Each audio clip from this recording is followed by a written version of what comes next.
Assalamualaikum warahmatullahi wabarakatuh. Bapak, Ibu, saudara-saudara sebangsa setanah air,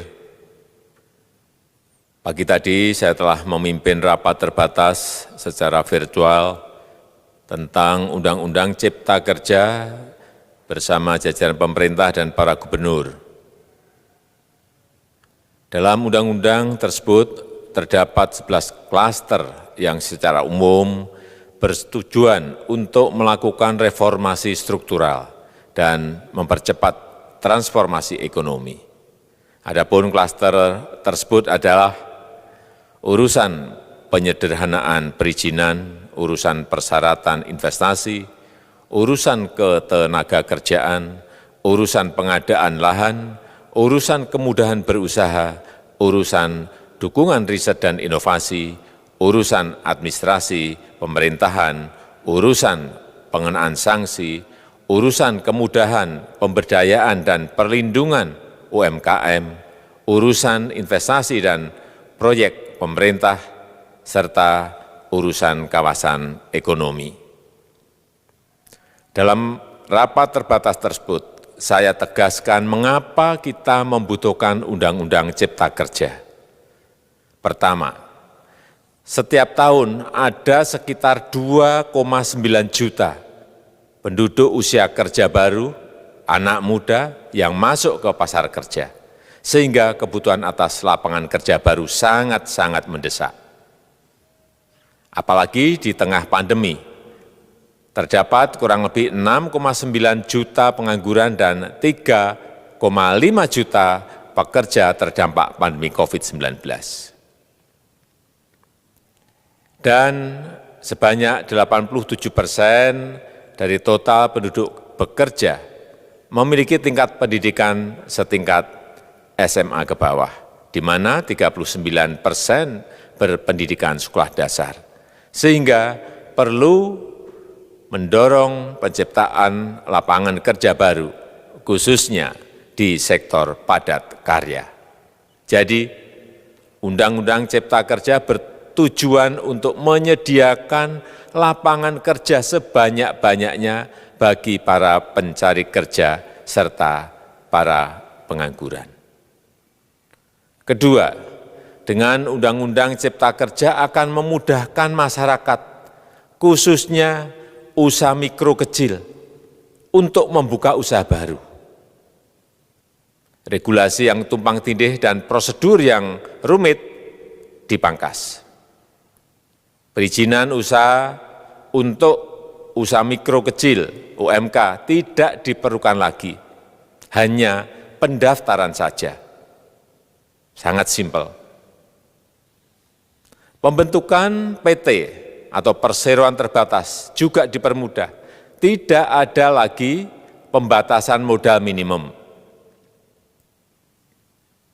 Pembentukan koperasi juga dipermudah. Jumlahnya hanya 9 orang saja.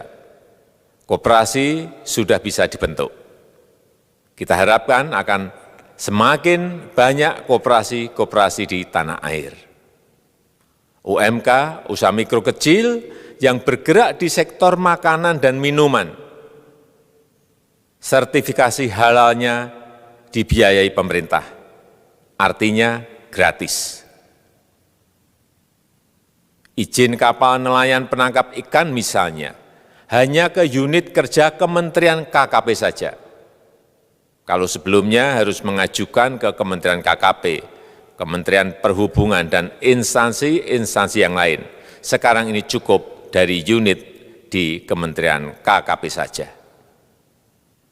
Ketiga, Undang-Undang Cipta Kerja ini akan mendukung upaya pencegahan dan pemberantasan korupsi.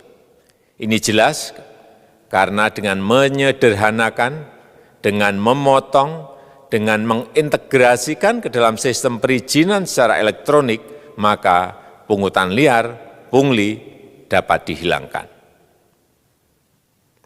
Namun, saya melihat adanya unjuk rasa penolakan Undang-Undang Cipta Kerja yang pada dasarnya dilatar belakangi oleh disinformasi mengenai substansi dari undang-undang ini dan hoax di media sosial. Saya ambil contoh, ada informasi yang menyebut tentang penghapusan UMP, upah minimum provinsi, UMK, upah minimum kota kabupaten, UMSP, upah minimum sektoral provinsi. Hal ini tidak benar, karena faktanya upah minimum regional, UMR, tetap ada. Ada juga yang menyebutkan bahwa upah minimum dihitung per jam. Ini juga tidak benar. Tidak ada perubahan dengan sistem yang sekarang. Upah bisa dihitung berdasarkan waktu dan berdasarkan hasil. Kemudian adanya kabar yang menyebutkan bahwa semua cuti sakit, cuti kawinan, cuti khitanan, cuti baptis, cuti kematian, cuti melahirkan, dihapuskan. Dan tidak ada kompensasinya. Saya tegaskan juga ini tidak benar. Hak cuti tetap ada dan dijamin. Kemudian apakah perusahaan bisa mem-PHK kapanpun secara sepihak? Ini juga tidak benar. Yang benar, perusahaan tidak bisa me-PHK secara sepihak. Kemudian juga pertanyaan mengenai benarkah jaminan sosial dan kesejahteraan lainnya hilang. Yang benar, jaminan sosial tetap ada. Yang juga sering diberitakan tidak benar adalah mengenai dihapusnya AMDAL, analisis mengenai dampak lingkungan. Itu juga tidak benar. AMDAL tetap ada. Bagi industri besar harus studi AMDAL yang ketat. Tetapi bagi UMKM lebih ditekankan pada pendampingan dan pengawasan. Ada juga berita mengenai Undang-Undang Cipta Kerja ini mendorong komersialisasi pendidikan. Ini juga tidak benar. Karena yang diatur hanyalah pendidikan formal di kawasan ekonomi khusus, di KEK. Sedangkan perizinan pendidikan tidak diatur di dalam Undang-Undang Cipta Kerja ini. Apalagi perizinan untuk pendidikan di pondok pesantren. Itu tidak diatur sama sekali dalam Undang-Undang Cipta Kerja ini. Dan aturannya yang selama ini ada tetap berlaku. Kemudian diberitakan bahwa keberadaan bank tanah. Bank tanah ini diperlukan untuk menjamin kepentingan umum, kepentingan sosial, kepentingan pembangunan nasional, pemerataan ekonomi, dan konsolidasi lahan serta reforma agraria. Ini sangat penting untuk menjamin akses masyarakat terhadap kepemilikan tanah, kepemilikan lahan, dan kita selama ini tidak memiliki bank tanah. Saya tegaskan juga bahwa Undang-Undang Cipta Kerja ini tidak melakukan resentralisasi kewenangan dari pemerintah daerah ke pemerintah pusat. Tidak ada. Perizinan berusaha dan pengawasannya tetap dilakukan oleh pemerintah daerah sesuai dengan NSPK, norma, standar, prosedur, dan kriteria yang ditetapkan pemerintah pusat.